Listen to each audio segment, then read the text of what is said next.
One of my earliest memories is wanting to take tap dancing lessons.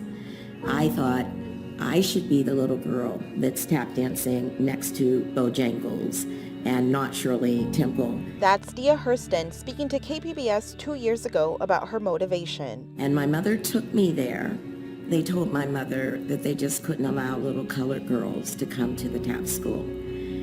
It was the first time I'd ever seen my mother cry because she couldn't overcome that and make my dream come true of learning how to tap dance. And that experience never left me. It's something that I have dedicated my life to, is access for children and for people of color to the arts on all levels. Dea Hurston was one of the most incredible women I've ever had the fortune to know. Dea Hurston died on Sunday night, 15 years after being diagnosed with cancer. She was 73.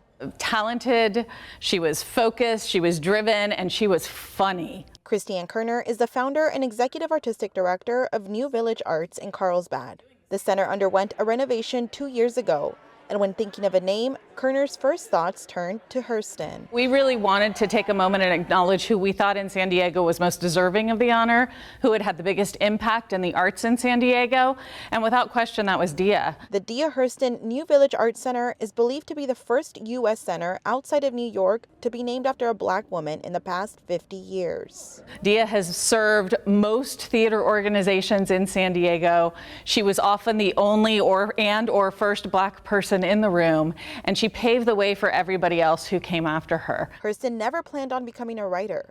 She discovered her talent after her cancer diagnosis and an accident, which left her immobile. I could not comprehend information and I could not retain information, but I realized that I could still write.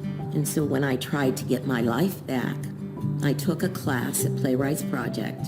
And just something happened in that class and it clicked with me. And I knew at that point I was a playwright.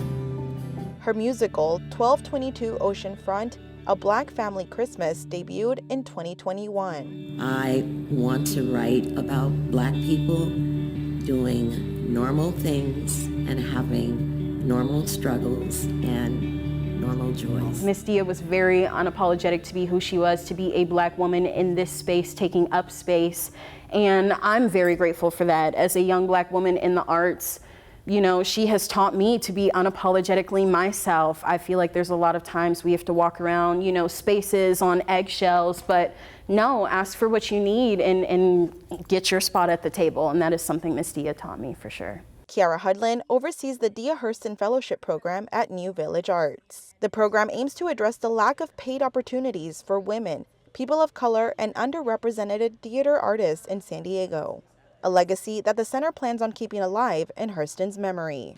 Miss Dea left very big shoes to fill in San Diego County here at the Dea Hurston New Village Arts Center, but I have no doubt that we will fill those shoes. It may take some time, but we are going to do it through this Dea Hurston Fellowship here at New Village Arts, through working with our stakeholders continuously on this program. A memorial service is planned at the Dea Hurston New Village Arts Center in Carlsbad at the end of the month, a chance for people to remember Hurston and her legacy. And people say, well, how do you do it? You know, how do you keep going? How do you keep writing when you're fighting cancer? And it does tire you out, and it is a struggle, but it's being in this artist community that keeps me going. Tania Thorne, KPBS News.